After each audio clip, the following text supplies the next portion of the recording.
Hey guys, I'm Samson. I'm Payne. And my name is Egan. And I'm Gloria. And we are the 99. Just a reminder that this podcast is to encourage our Christians and also for them to remain faithful and that you aren't alone in this journey. And well, today's topic is about how do we overcome peer pressure. But before we talk about how do we overcome peer pressure, we should be talking about the things that we're peer pressure on. Mm-hmm. Exactly. And what are the things you guys think we're peer pressure on? I would definitely say that nowadays it's like education or for you to get a job. And also like even if you hang out with your friends, they could peer pressure you into bad things such as like drugs or participating in like any violent like matters.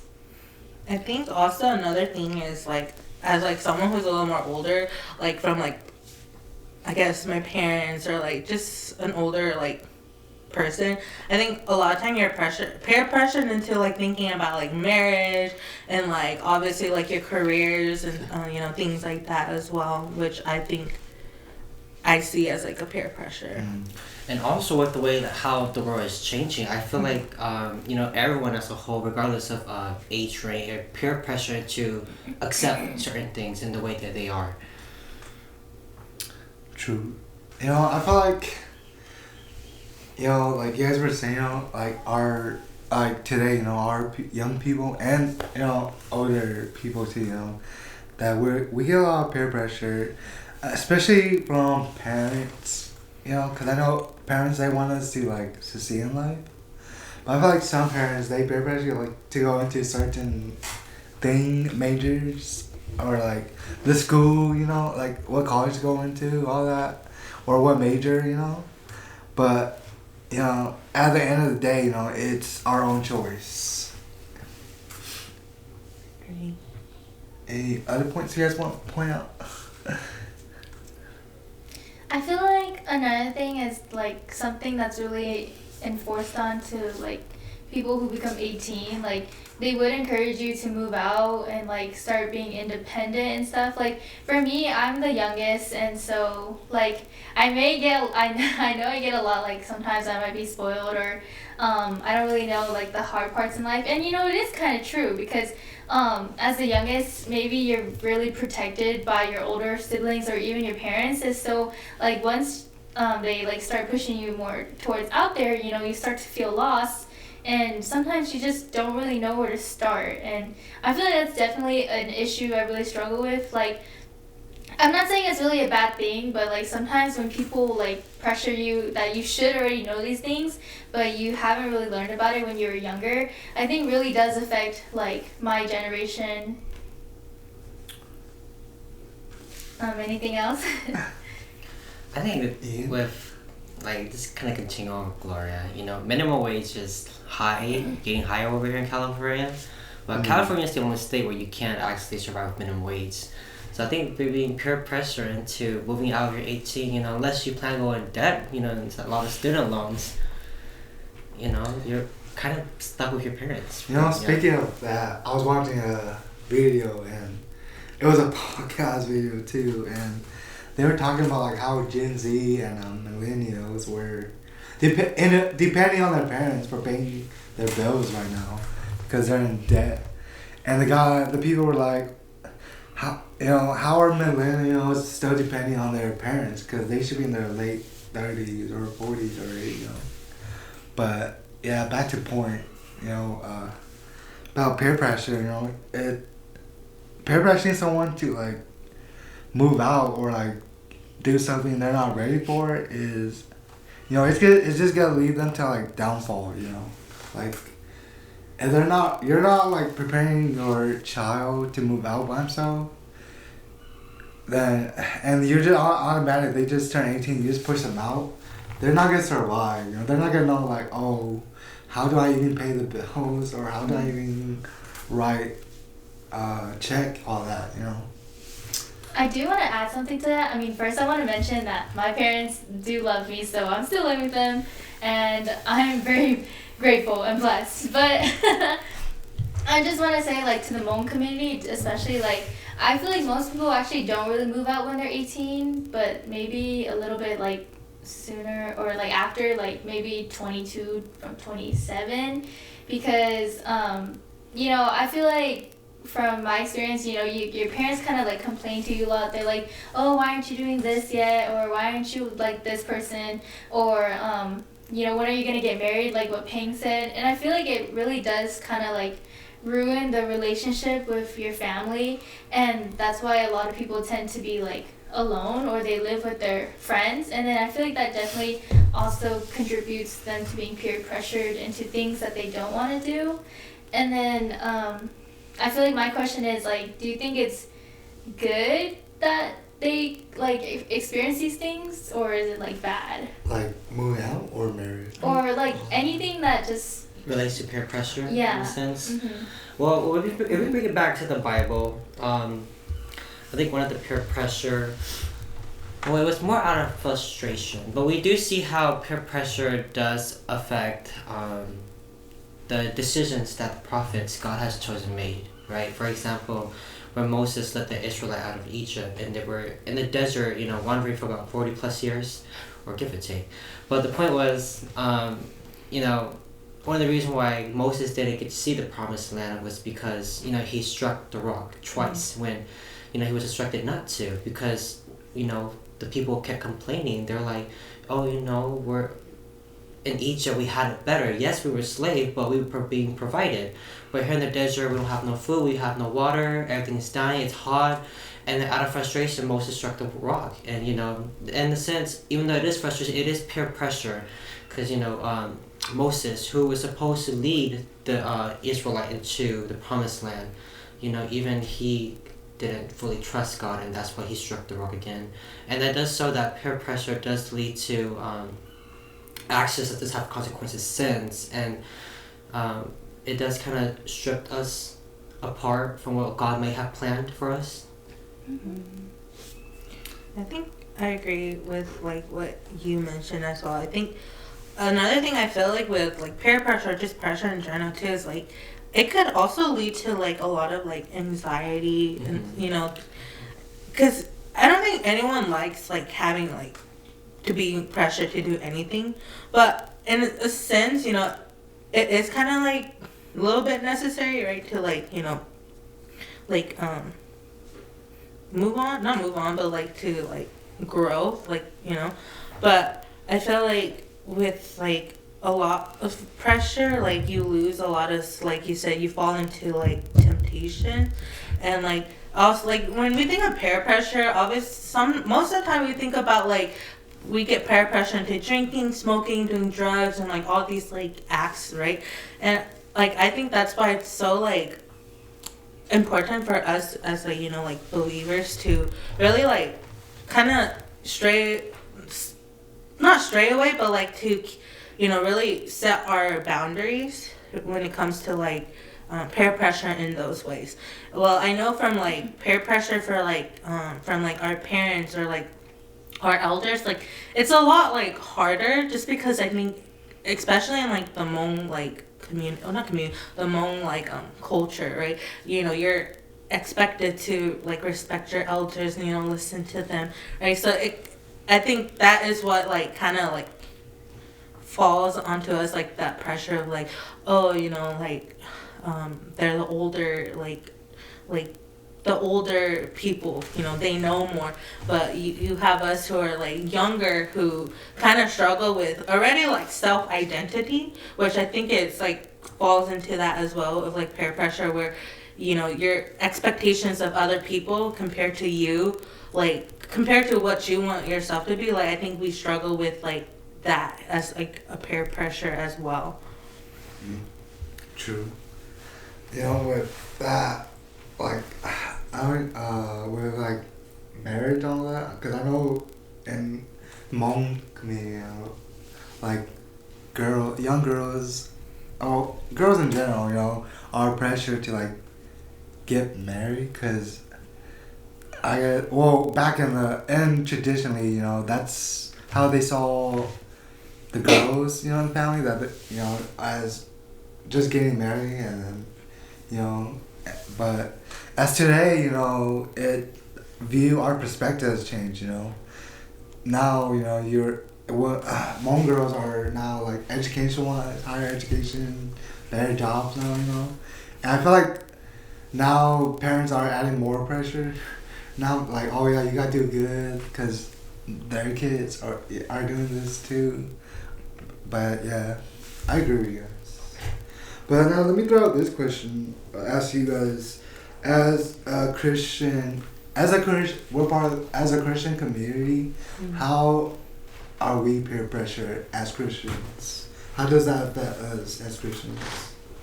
Well, we know that the world is very dynamic, right? And when you put a dynamic world against a static God, and let me define that a little bit more. The world, we're always changing, right? We come up with more laws that makes the necessary law become more useless in a sense, or it just makes the necessary law become more not as valuable. But point being is, we're constantly changing what is wrong and what is right in the world. But with a static God, which is God's nature has never changed, right? What He says from the beginning will always be the same, even in the end. And with that in mind, as Christians, we're called sojourners, and we're also called to be salt and light of the earth. And that some of the things that we are pressured to do or act as Christian is come to accept the communities or the social trends or the type of things that people say are emotionally correct but are not logically or correct also, if that makes sense. Like, for example, LGBT community, we know that as Christians we are to go against these things, and it's not just that, but we also know that stealing, especially in California, is almost a little bit normalized now. Oh yeah. And we do know that as Christians we need to stay strong and let it well be known that stealing is still a sin, it is still wrong. Ike mentions this all like stealing and like the LGBTQ, all that. It's really true. Like, especially in California, like, because I know we're pressured or church are being peer pressured to like open it or accept it, like accepting it, like normalizing it now because it's because everybody's normalizing it. The media, people, our politicians, all that, they're all like normalizing it, and that pressure goes. And then as religious leaders, are being pressured because the rest of the world is opening up now. How come like Christians are not opening up their doors to this too? And that's like being pressured, by outside force, being pressured to open, and it's a really big thing that we need to like pray on and work on too. I feel like another thing that we're pressured in is to be perfect, or to be like what the scripture says, because there's already a lot of misconceptions. Like, if we go back on our word, like we're like, oh, you can't do this, and then a friend of ours sees that we did that, and then they're gonna be like, wait, aren't you like Christian, like you're not supposed to be doing that. And then I guess it is a good way to remind you that you should try to like live the word, or like be Christ-like. But the thing is, we are human, and so we're not gonna be perfect, and so like we're obviously gonna fall because we can't be like Christ-like. But the important thing is that we continue to like keep trying, and that we do pray. But it definitely is a big one, and it's kind of like a lot of people like will use it against you, and I feel like a lot of people are kind of scared of that, as in like Christians, because I had a friend once, right, and then they stopped coming to our church because they were like, I'm so tired of this, like people are always expecting me to be perfect, and if I'm not like this, then I'm gonna go to hell. And honestly, it was really sad because like I was younger and I really couldn't like help him to understand that like you don't have to be perfect because Jesus already loves you as you are. But yeah, it's definitely like a big one up there for me. I think the pressure in like the Christian like community, I think there's a lot of different like like ways we can be pressured, like how you guys mentioned. Obviously, you know, being pressured by like you could say the social norms, right, of like LGBTQ and like all of those topics, and also coming like being pressured to be perfect. I think another thing is like probably just like your pressure to like, it's almost like pressure to like going off of like Gloria, like being pressured to be like perfect, right? Like if you claim to be Christians, like a lot of times people like expect you to like know the whole like Bible from like the beginning to the end, or they expect you to act a certain way, like how Gloria was saying, and then you act a different way, or like you do something that's like to them like, oh my god, like that's so like unholy, like, you know, you're Christians, you're not supposed to do that. And you know, it goes back to what Gloria said too, you know, it's very true that, you know, at the end of like the day, right, we're all humans, right, we fall short of God's glory, right, and like to be pressured in that way, because I think not just by like the outside world, like the non-believers, but also within our own like, you know, like Christian community, right? We there's people who, you know, pressure, like for me, like I feel like sometimes people pressure me, especially in this Christian like community, like, you know, oh, you're expected to like, you know, to be like the best of the best, right? Because I think from my point of view, it's like my dad is a pastor, right? Well, if you guys don't know, our dad is a pastor, right? And I think especially me being like a girl, like I think there's a lot more pressure on, well, maybe it's like how I feel is like I feel like there's a lot of pressure on like a female, you know, just in general, because I think like people expect you to behave a certain way, you know, they expect you to, you know, like act a certain way, say certain things, you know, like, and for me that's like a lot of pressure, especially like having like someone like a parent who's in like a like quote a higher like position.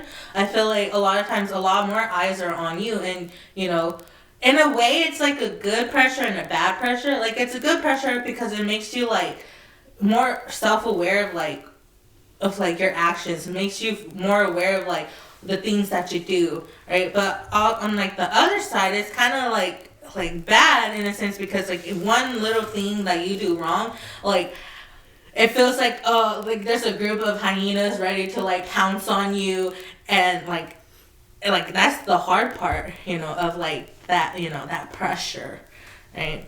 So that's just like what I feel like from like a Christian point of view, is like it's definitely like harder, and I think it, you know, really relies on like us as like our individual self to really see where we stand, right? With going back to like the topic of like, you know, like social norms, right? Like yes, the world pressures us to follow the norms, right? Because that's what's expected of like, you know, like the world, right? But for us as like believers, right, like I think we do have a lot more pressure on that too, because it's like it's either you're with God or you're against God, and I feel like that's where a lot of the pressure comes from. It's like, you know, it's like we know where we stand, but I think we have this like the human nature of us is like, well, you know, the people, right? It's like we want to please people, but at the same time, like, you know, we know that we can't stand like, you know, with them in those like those aspects, you know. Interesting. That's a good point. Alright, well, there's another question I want to throw out. So now when we talk about like how Christians are being peer pressure, but now I want to like bring or talk about how do you guys think, well, some people see Christians as the peer pressure, like pressuring people to like be Christians or doing like following the Christian ways, you know. And what are your thoughts on this? Do you guys think, are we peer pressuring people to follow Christ, or? For me, I think it's a back and forth war between that and, again, us Christians being asked to accept the social norms, right? Because as Christians, you know, we are called to spread the word of God too, right? But the correct way to approach that is to do it out of love. And, you know, the Bible does says that if this house does not accept you, then for you to kind of pack your stuff up and leave from that house and go to another different house and therefore do that, right? And we are to do that out of love and out of respect, right? And the difference between how we approach that and what other people do is they kind of respond in a bit of more ignorance and a bit more of a hatred for God, which in a sense, you know, that again is their choice. And of course we are not to really like have a say in that, because at the end of the day, you know, when harvest comes, God will collect, you know, what is wheat and what is weed. But you know, Christians does kind of fall a little bit into that hatred and ignorance too if they're trying to get their point across with you. And our job as Christian is to defend our faith, but not really so for debate and, you know, cause a war between not cause a war between trying to make believers, if that makes sense. I think another thing is, I mean, yeah, it is a pretty like a hard topic, because it does like, I feel like it makes a lot of people more confused about it. But just like as Aiken said, our purpose onto this world is to spread the word. And I feel like, you know, as Christians, right, we know what is from right from wrong because we read the word and like the Bible. And obviously, you know, I feel like we want our friends or like our loved ones to be saved. And I think, yeah, what Egan said, it is the best way to approach is with love, because that's just exactly how Jesus did it. You know, he's not going to be like, you're doing this wrong and you're going to like go to hell for it, right? He's like, you're doing this wrong, but I'm here to help you like show what you can make it right. And I feel like a lot of people nowadays, they're kind of like, well, like, I don't want that, and why, like, I didn't ask him to die for me, I didn't ask him to do any of this stuff for me. But I think it's just, people are really missing the point, you know, like, it's just an act of love. And I feel like, for me, I wouldn't necessarily like peer pressure them, be like, if you don't come to church, then you obviously don't love me, or if you don't like do this and that, then you don't love Jesus, right? It's more of like, you should be more gentle about your approach, and I feel like that's not what makes into peer pressuring. It's like more of a conversation, and if that person you're talking to is like really does respect you and love you, then they would be willing to listen. And although you mentioned that, there are people like that though, like at school, like, cause you know, like there are public forum or a speaking place for people. There are people who go like to areas and they're just straight out shout, oh yeah, you know, you guys don't go to God, all, you know, you guys will be burning in hell, all that, you know. I think that's one reason why people felt like we're peer pressuring them to like believe in God or going towards Christianity, because there are people who are making that wrong approach or extreme approach, you know, like they're just straight out like calling out people, you know, and like telling them, oh yeah, you're gonna go to hell, you know. But I think we just gotta take, like you guys are saying, that a friendly approach, like with love and kindness, and they still don't want to, you know, open up and, you know, move on, like you can say, you know. Yeah, I agree too, where I feel like it really depends on like where their hearts lie, right? Because I feel like it falls into like, I believe a topic that you guys talked about before was like fearing God, right? You don't want to like, I think the misconception of like Christians peer pressuring other like non-believers to believe in God, it does kind of stem from like that, where I think sometimes some people might be like you know, using like these words like, oh, you're damned, you know, if you don't turn to God. Like, I feel like the intention of like, you know, is there, but the execution is like wrong, right? Where I think it's true what you guys said too, you know, where it should come from a place of love, right? Because I think back to, like, you know, when Jesus was still, you know, and like, you know, like damned everyone. He wasn't saying, you know, if you don't follow me, like, you know, it was never a place of like hate. It was never a place,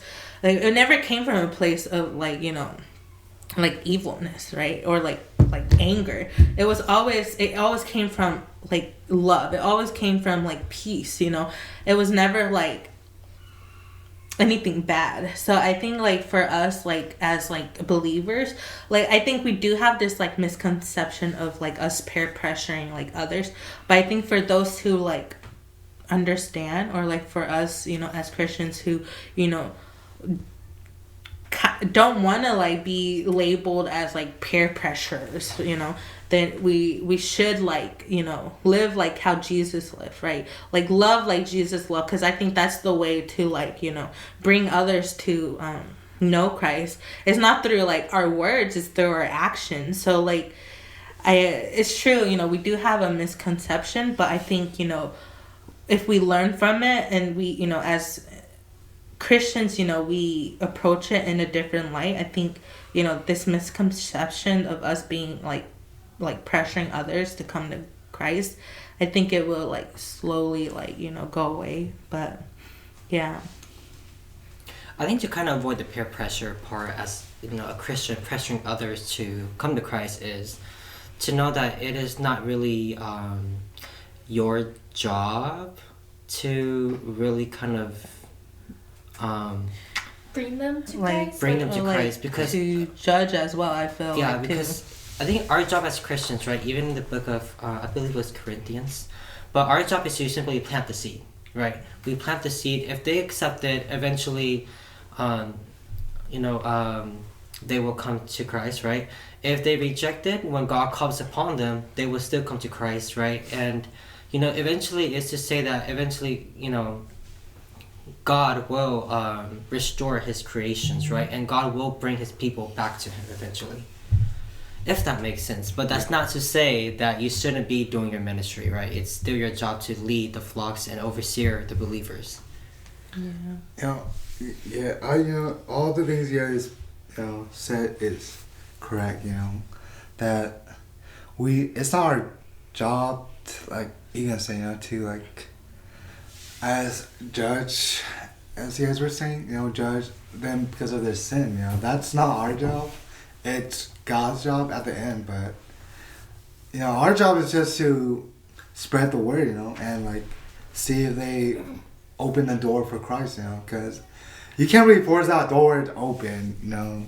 You just gotta see if they open it their own, you know. And you know, like, I know people don't see people want the result like that, you know, but you just gotta be patient and wait, because it takes time to slightly open the door completely. You know, just even a little peek, you know, or open is already good, you know. It means that they're interested, you know. And so, alright, so here's another question I want to pop out there, you know. So how do we overcome, you know, how, like, ourselves, or how do we overcome peer pressure, you know? That's a good question. I think, especially as a believer, it's through putting our trust in God, right? It's through having that faith, because I'm taken back to, I always like mention this to like our youth group as well. It's like the story of when Jesus walked on water, right? Everyone who was on the boat, right? There was Peter as well, right? And like other like people as well. There was a storm, right? And in the middle of the storm, there was fear, there was doubt. They're like, everyone was thinking we're gonna die, you know. But here comes Jesus walking on the water, right? And Jesus called out to Peter, like, come to me. And Peter does take the step, right? But because of what he saw around him, that caused him to like falter, like, but Jesus didn't let him fall, right? Jesus, you know, picked him up, right? So in the same sense, you know, like, I think of like peer pressure or just pressure in general. It's like, it could be like a storm that we're facing in our life right now. But like, if we put our trust in like God, God is, able to do all, right? God is the God of the impossible, right? So if in our life we're facing like peer pressure, anxiety, or things that come along with peer pressure, to put our trust in everything, our doubts, our anxiety, or all those into like God's hand, God himself, will, be able to relieve us from it, like in the book of Matthew chapter 6 verse 34, it says, therefore do not worry about tomorrow, for tomorrow will worry about itself. Each day has enough trouble of its own. And this is a Bible verse that I kind of resonate with. It's one of like my favorite verse, because it reminds me that today I might be facing like these like issues in my life, right? I might be pressured from my parents, I might be pressured from like even my own self, or like from my friends and stuff, but to understand or to know that it's okay, everything is gonna be okay. Do not like worry about them like tomorrow, because it's like the verse says that tomorrow already has its own worries of its itself. And another like Bible verse that I do like to, it's from Philippians chapter 4 verse 6. It says, do not be anxious about anything, but in everything by prayer and petition with thanksgiving present your requests to God. And that is something that I think all of us should like use to encourage ourselves with, right? It's that God already commands us, right, to not be anxious, right? So if we're pressured, right, we're being pushed, right, into like doing certain things that we know for ourselves is not good, right? From our friends, they might be peer pressuring us to drink, do drugs, do all these other things, right? And I like to think, like one of the verses says, the flesh is weak, but the spirit is strong, right? So for us is to be encouraged, right, that yes, we might, falter, we might fall, like, how Peter, kind of did. But if we put our trust in God, those things, can't, like, really affect us. And another part that I really liked about the verse from Philippians, it says, do it with thanksgiving, right? And then present your request to God, right? So even in our, like, most, like darkest time from, like, everything, right? Like the peer pressure that we're feeling like overwhelmed, right? Even in that moment, give thanks to God, like the verse says, with thanksgiving, right? Because I think a lot of times, like most people would not like think to be like, oh yeah, thank you, God. Like most people will be like, God, why is this happening? Why are my friends telling me to do this? Why are my parents telling me I have to do this? I have to be perfect. I have to be like this like perfect daughter, Mm-hmm. But instead of like us like, being like that or like blaming God, be thankful and, give it to God, right? Because one of the verse, right, it talks about, I don't remember, I think maybe one of you guys will know, but the verse that talks about knocking, ask, knock, and Matthew chapter 7. I don't remember the verse. Right, that's just what it takes, right? So like I think for us to deal with it is by truly leaving it all for God. Right. I do want to add another thing. Is that when Payne talks about like trusting in God, I think another really important thing is really building and working on your relationship with God, because there's a verse that says what does it say? Sorry, I'm looking for it right now. Okay, well, I don't have it, but basically it says set on your things that are right and then focus. And so basically it's like, your main priority should be God. And I feel like once you really develop that relationship with God and you start to know him better, you start to understand like what is also right and wrong. So discernment, right, when you're with your friends. And then also I think it's another important thing is like if you want to overcome peer pressure, you should learn about like discipline, right? Because when you're tempted into these things, like, you know, with your friends by like over drinking or sexual intimacy with other people, right? You already know that those things are wrong. And so like most people, you know, they could like for me, if I am about to be like peer pressured, I pray instantly. I'm like, God, like, please, you know, I know that I'm weak in the soul, but, you know, remind me that it's like this body is not permanent. It's not forever. And so another thing is that,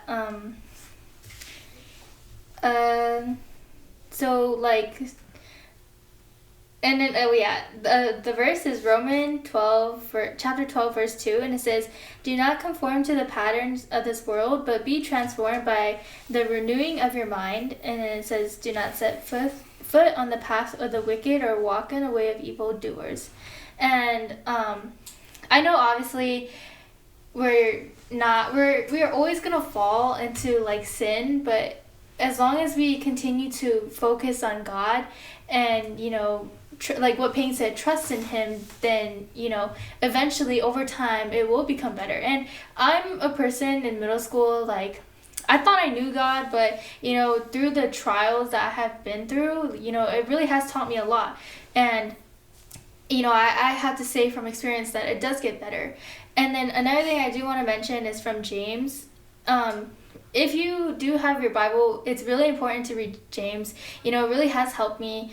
And James talks about, like, just don't merely listen to the word, but put action to it. And also, he says, like, you know, God is right and that we should, like, listen to Him and obey Him. And so, I feel like from my part, that's how you would overcome peer pressure from your friends.